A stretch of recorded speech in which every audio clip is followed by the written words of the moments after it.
Hello and welcome to the first episode of the Pikmin Let's Play on the Tyler Squared channel.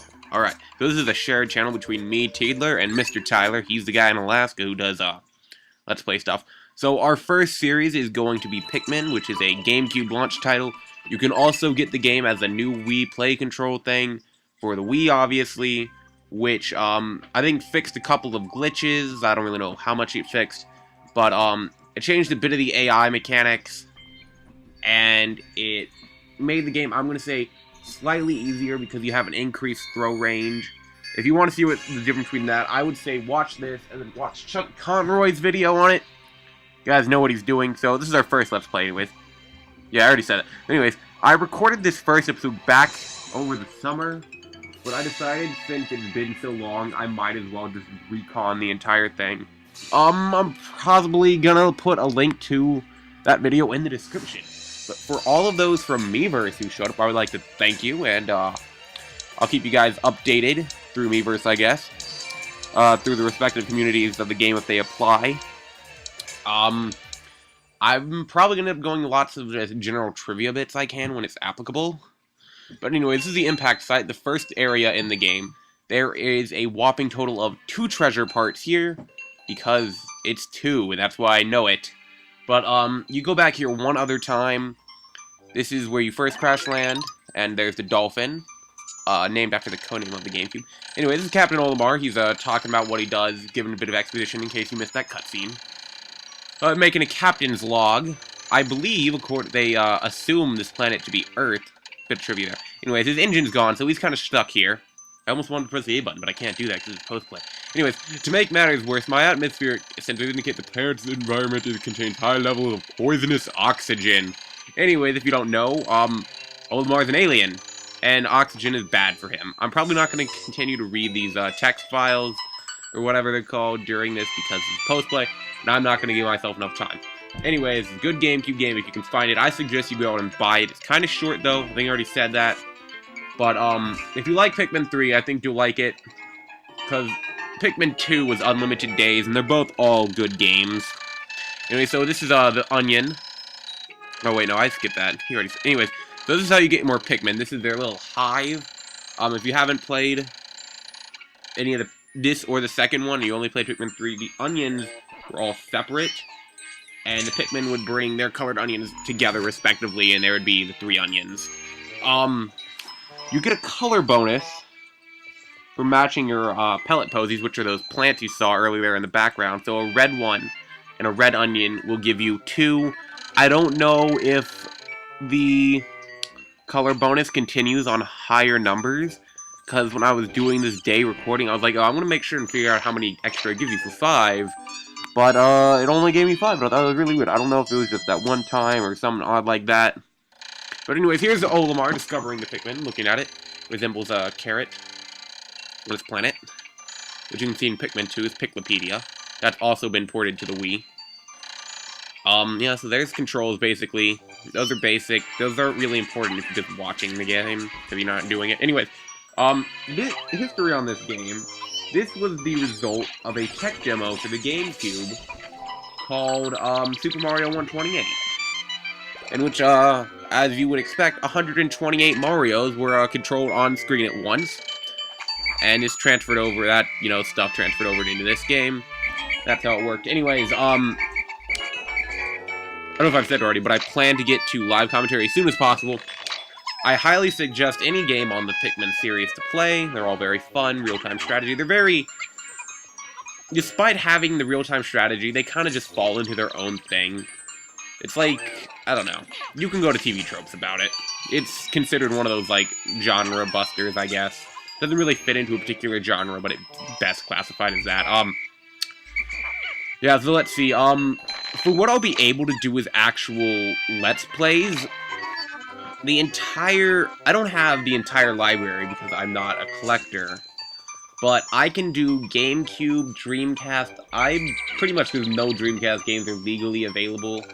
Or, not legally available, but like, you can't buy them new, really, anywhere.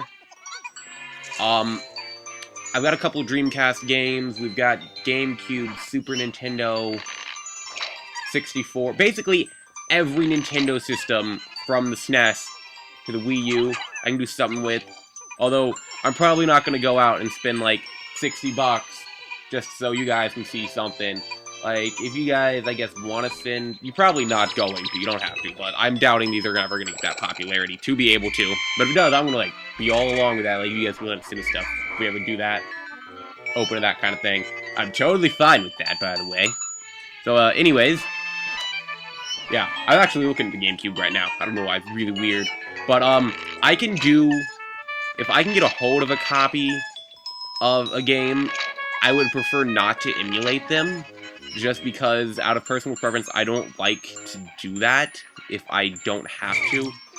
Like, a few years ago, I would be perfectly fine with emulating Earthbound if I was gonna do it, you know, if I would play Earthbound back then, because I couldn't get a hold of it without spending 200 bucks. But because I have it now, I'm just gonna do that. But, I mean, if I want to do an Earthbound Let's Play, and I didn't have it, I would just buy it, because I'm like, I can pay for it. It's a personal thing, doesn't matter. But, if I have the game in one way, shape, or form, and it's available to me, I'm going to use that. But if I have it, like, downloaded on my DS, I'll probably do an emulator, because it's the only way to do it, because I'm not going to pay 400 bucks for a capture card. But anyway, so that's your first ship part. That is the engine. It's going to take 20 Pikmin, I believe. Those are more pellets. I'm going to end up... That's a rock wall right there. It requires bomb rocks to be used. If you played Pikmin 2, you are familiar... No, Pikmin 3, you're going to be familiar with those rock walls. Did I go back? No, I do that later. Okay, anyways, this is really weird for me, because I know what's going to happen, but I don't know if it's happened yet, which is really weird, I'm going to say. But, I don't know. It's kind of neat. But anyway, so, I have a Game Boy player, so, really, almost my entire Game Boy library can be done as a Let's Play. And I don't have a DS capture card in any way, shape, or form, so if I do a DS game, I'm gonna have to emulate. But I'm probably only going to... I'm only going to emulate something I own. Either bought it new, or I got it used, because I feel like they've been paid for that. Anyway, that's how you get your Pikmin out if you played it. It's just simple control. Anyway, so, if it's a DS game, I'm probably going to emulate it, and I probably want to stick to something sprite-based so the graphics don't look bad. Or if it works well with an emulator, like, if it's heavily touchscreen-based, like Pokemon Ranger, even though being sprite-based, I probably wouldn't do that, just because the complexity of the control is not really going to transfer over well. They can put the circles on a mouse pad. So that's the engine part. The day will end as soon as you bring that to, the ship. But, as you saw there, I dismissed Pikmin, in which they become paler, to show that they're not working with you. And, you can have more than the number of required Pikmin on an object that makes it go faster, which is really helpful in a game where you have 30, increments of 13 minutes, well actually 29, to do something. In Pikmin 2, this time limit is 20 minutes, not counting cave time, and then this time limit is 15 minutes in Pikmin 3. Anyways, Pikmin 1 has the 30-day timer, which is really 29 days to collect the 29 parts that aren't given to you. But that little clam thing you saw there, that is a pearly clamp, and it was holding the ship part I have to come back here for later on, once I get the other 3 Pikmin. The other 2, actually. There's only 3 in this game. But, this video is going to end pretty soon. I don't know if I've done this episode really well yet. I would like to hear your guys' comments. Anyways, I don't know if I said it, but the SS Dolphin is named after the code name of the GameCube while it was in development. And I believe, in fact, there is a chip with a dolphin on it, like on a microscopic level on there. There's this little cutscene. You see a couple of these every time you upgrade your ship to an extent. And I really like how as the game progresses, if you have certain parts, they appear on the ship, which I thought was a really nice touch. And I don't know, I just liked it. But yeah, so your game starts after that. Here's a little cutscene. Your Pikmin, all the Pikmin you have run back to the onion if they're in your party, and if not, they die if they're not within a circle of safety, quote-unquote, which is the area around your ship, your onions. It's not visibly marked off, but the game doesn't tell you, but in Pikmin 3, it does give you a ring of light to say, hey, your Pikmin need to be here to be saved, which is really convenient. So yeah, as you'll see, there'll be enemies and a little cutscene type thing where it shows, oh yeah, these guys all got eaten at night.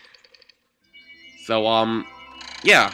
So every night, you get a ship log that varies depending on what you do throughout the game. At that point, like, if you just keep doing the go back here and return to the end of the day, it'll have something special.